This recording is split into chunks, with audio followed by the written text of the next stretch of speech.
تو میرے بھائی بہنوں، اللہ کے واسطے میری فریاد سنو، تمہارے گھروں کی خوبصورتی میرے نبی کی غلامی میں ہے۔ یہ ڈبل جابیں چھوڑو، یہ بڑے بڑے گھروں کی دوڑ چھوڑو، بڑی بڑی گاڑیوں کی دوڑ چھوڑو، اپنے گھروں کو بچاؤ اللہ کے واسطے، چونکہ یہاں کی نسل خطرے میں ہے۔ پاکستان میں کوئی برے سے برا بچہ بھی ہوگا تو ایتھیسٹ نہیں بنے گا، اسلام نہیں چھوڑے گا، یہاں اسلام چھوڑ دیتے ہیں۔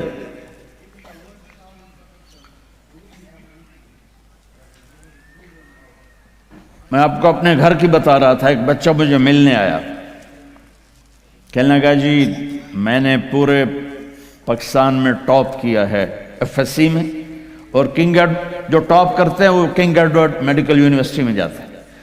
تو 2 دفعہ میں خودکشی کی کوشش کر چکا ہوں، پلز کھائیں، گولیاں، لیکن وہ زندگی تھی، بچ گیا۔ میں نے کہا بیٹا تو چھوٹا سا ہے، تو نے یہ خودکشی کی کیوں یہ تو نے قدم اٹھایا؟ کہا جی میرے امی اور ابو اتنا لڑتے ہیں کہ ڈسہارٹڈ ہو کر میں 2 دفعہ خودکشی کی کوشش کر چکا۔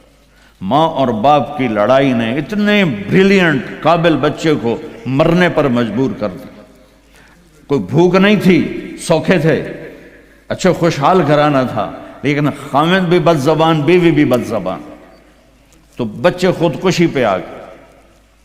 بھائیو، اگر آپ اپنے آپ کو خوبصورت بنانا چاہتے ہو، دیکھو میں ہاتھ جوڑتا ہوں، سب دیکھو، اس زبان پہ قابو پالو۔ یہ زبان خوبصورت ہو گئی، دل جڑ جائیں گے۔ بہ گئی پیما فتوی نہ ٹھوک دیو۔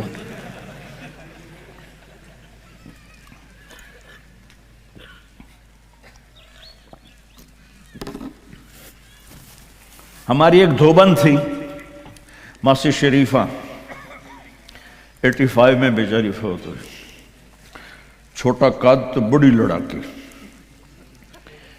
تو وہ ایک دن آئی میری بہن کے پاس، کہنے کہ بی بی اے میری نوواں بڑیاں لڑدیاں میرے نال، 4 بیٹے تھے 4 بہن، تو میں نے کوئی تویز دے، چاروں میریاں نوکر بن جاؤں۔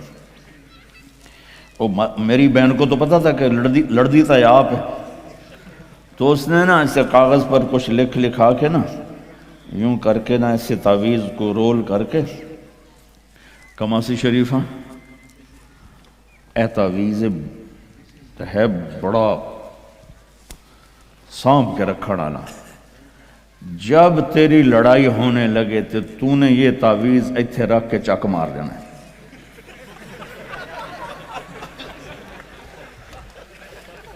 میری بہن نے کیا طریقہ استعمال کیا، ماسی شریفوں کو چپ کروایا۔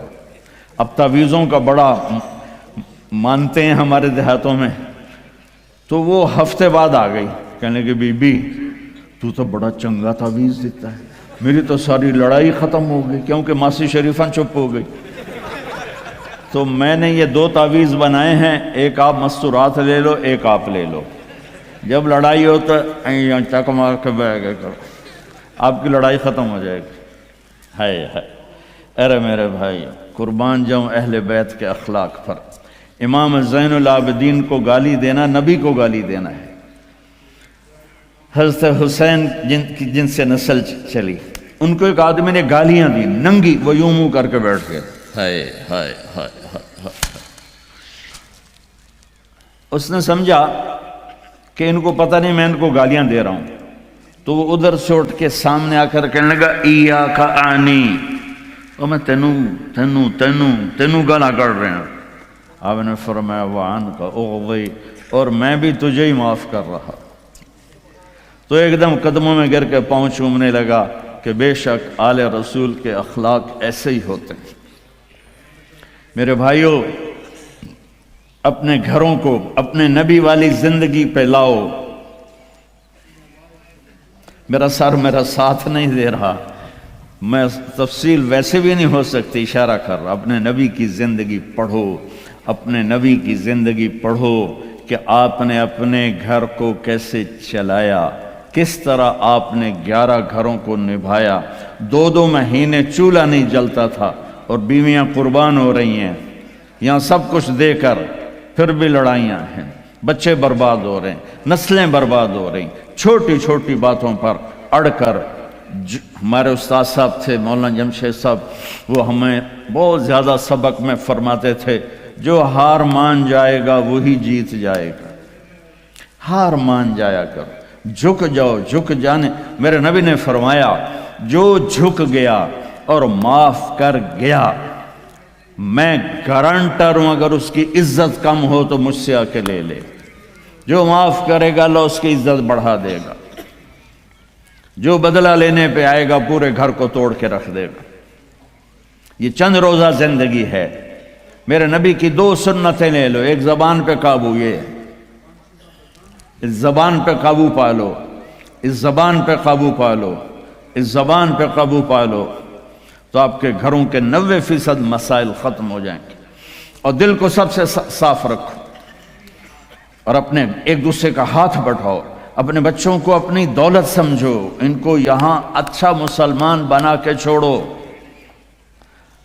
اب یہ نسل یہاں رہنے والی ہے، واپس نہیں جائے گی، نہ تم جاؤ گے نہ تمہاری نسلیں جائیں گی۔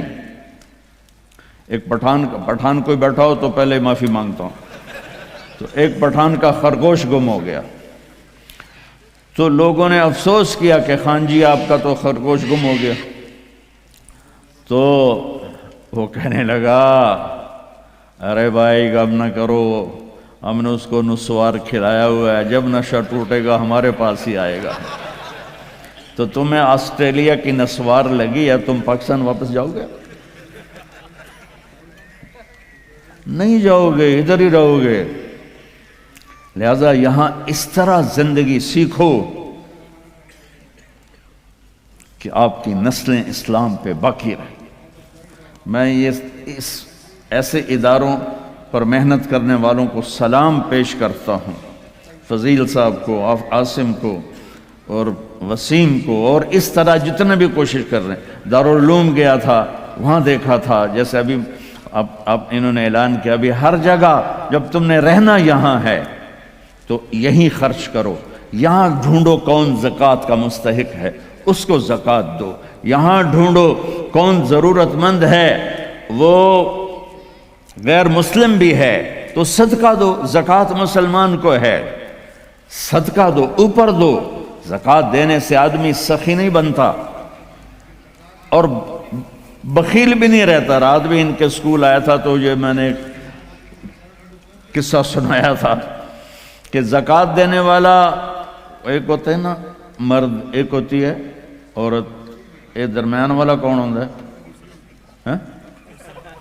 وہ دسو، خسرا۔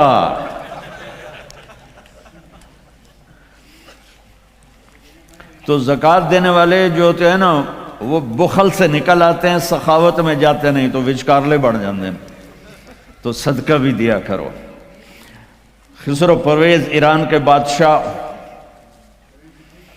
کے پاس ایک آدمی مچھلی لایا، اس کو بڑی پسند آئی تو اس نے شاہی جوش میں کہا 4000 درہم دے دو۔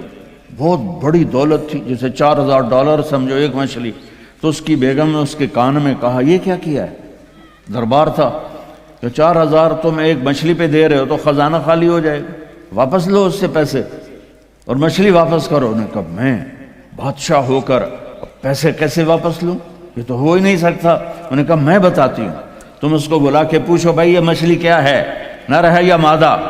وہ کہے گا نر ہے، تم کہنا ہمیں مادہ چاہیے تھی، یہ تمہاری مچھلی، ہمارے پیسے دو۔ اگر وہ کہے یہ مادہ ہے تو تم کہنا بھی ہمیں نر چاہیے تھا، یہ تمہاری مچھلی، ہمیں پیسے دو۔ ہاں ہاں ہاں، کب ہے اس کو بلاؤ بلاؤ بلاؤ بلاؤ۔ وہ باہر نکل گیا تھا، اس کو بلا لی۔ او بھائی یہ مچھلی نر ہے یا مادہ؟ اوہ کوئی پیو دا پتر اسے کہ صحیح ہے ہی جڑائے، یہ نہ نر ہے نہ مادہ۔ انہوں نے کہا 4000 اور دے دو۔ تو میرے بھائیو، آسٹریلیا، اگر آپ کے پاس پاسپورٹ ہے تو یہ آپ کا ملک ہے، یہ آپ کا دیس ہے۔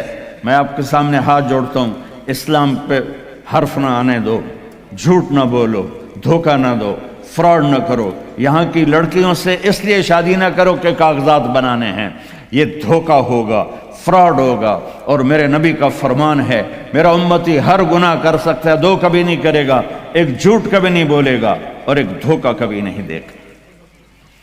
آپ میں جو تاجر بیٹھے ہوئے ہیں ٹیکس نہ بچاؤ، جو جابین ہیں ان کا ٹیکس تو اپنے آپ کٹ جاتا ہے، لیکن یہ جو تاجر ہیں یہ ہیرا پھیری کر کے ٹیکس بچاتے ہیں۔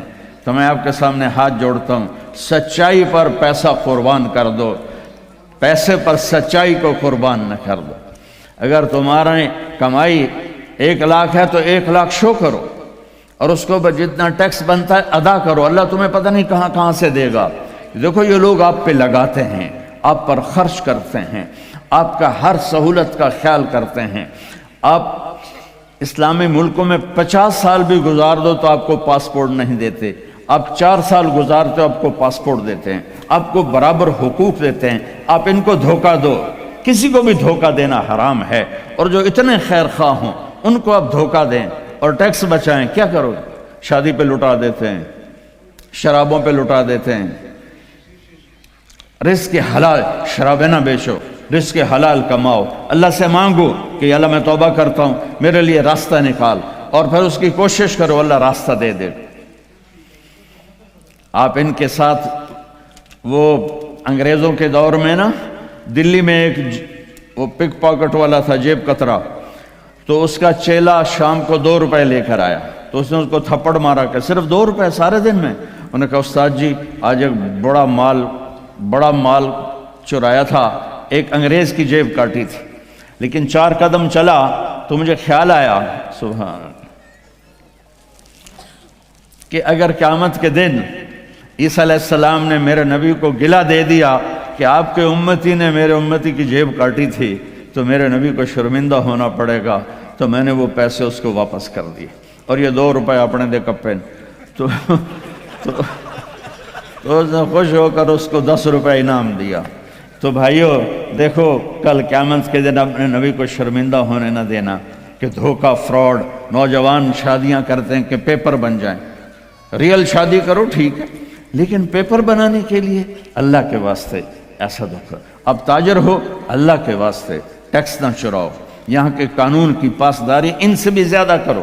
ہمارے ملکوں میں ٹیکس نہیں دیتے کہ ہیرا پھیری ہے، حکومت کے کارندے کھا جاتے ہیں، کچھ راستے میں ادھر ادھر ہو جاتا ہے، کچھ تھوڑا بہت لگ بھی جاتا ہے، تو وہاں تو اس لیے وہ ٹیکس نہیں دیتے۔